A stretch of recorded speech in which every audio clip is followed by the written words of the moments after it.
جاگیردار، سرمایہ دار اور فوجی ڈکٹیٹر، تینوں کی نفسیات ایک ہے، اور تینوں کی نفسیات جمہوریت کی نفی ہے۔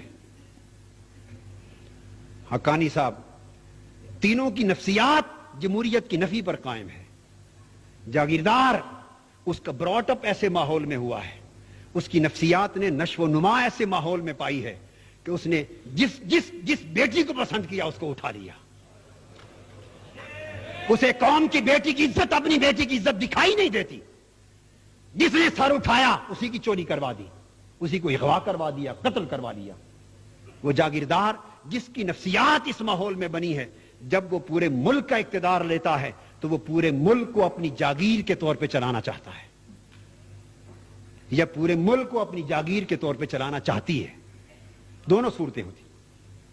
سرمایہ دار، اس کی نفسیات یہ ہے، وہ پورے ملک کو اپنی انڈسٹری کے طور پر اور فاؤنڈری کے طور پہ چلانا چاہتا ہے، پورے ملک کو انڈسٹری بنانا چاہتا ہے۔ اس لیے کہ سرمایہ دار نے پوری زندگی ایک ہی سبق سیکھا ہے، ایک ہی سبق سیکھا ہے کہ دنیا کا کوئی کام پیسے کے بغیر نہیں ہوتا، اور کوئی کام ایسا نہیں جو پیسہ لگائیں تو ہو نہ سکے۔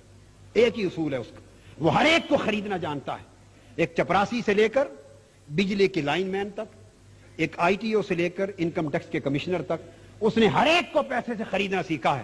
جب وہ ملک کے اقتدار پہ آتا ہے، وہ سارے ادارے پیسے سے خریدنا چاہتا ہے، اس سے پورے کے پورے ملک کا سسٹم تباہ و برباد ہوتا ہے۔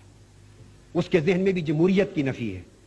اور فوجی ڈکٹیٹر، اس نے بھی زندگی بھر ایک ہی بات سیکھی ہے کہ جو حکم دوں آگے نو کی کسی کو جرأت نہ ہو۔ جب وہ اقتدار پر آتا ہے تو وہ پورے ملک کو بٹالین کی طرح چلانا چاہتا ہے۔ 48 سال میں ملک کی زمام اقتدار بدل بدل کے ان 3 طبقات میں رہی ہے۔ یہی وجہ ہے کہ چہرے ہی بدلتے رہے ہیں، نظام نہ بدلنا تھا نہ بدل سکا، اور نہ بدلے گا جب تک اقتدار کی کرسیوں پر جاگیردار، سرمایہ دار، وڈیرے قابض ہیں۔ اس وقت تک اس ملک کی تقدیر، اس ملک کا نظام، اس ملک کے غریب کا مقدر کبھی بدل نہیں سکتا۔ اگر غریب کو اپنا مقدر بدلنا ہے تو اقتدار ان سے چھیننا ہوگا، ان ایوانوں سے ان کو نکالنا ہوگا۔ حاضرین محترم، اس لیے تینوں طبقات، حاضرین محترم، انقلاب نعروں سے بھی نہیں آئے گا۔ انقلاب خون مانگتا ہے، خون مانگتا ہے، انقلاب قربانیاں مانگتا ہے۔